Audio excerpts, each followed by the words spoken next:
How do you think the commercial affects you? The Jollibee commercial affects me emotionally because it shows meaningful stories about love, family, and happiness. It reminds me of how simple moments like eating together can bring people closer. It also makes me appreciate the value of showing care to others.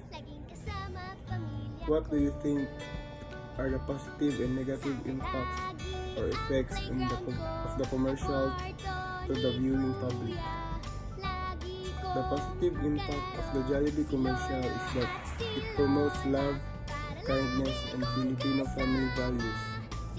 It inspires people to appreciate relationships and joyful moments. The negative effect, however, is that it might make some viewers expect too much perfection in relationships, of always connect happiness to buying products. In what aspect does the Filipino commercial promote culture? The commercial promotes Filipino culture through the strong sense of family, togetherness, and love for food. It shows that Filipinos enjoy bonding over meals Thank you po! and that Jollibee has become part of many family celebrations and memories. Una na ako ah.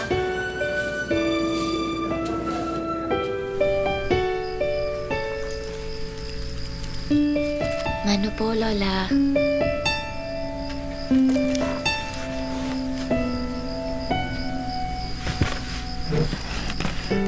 Apo, pagbutihan mong trabaho mo, ha?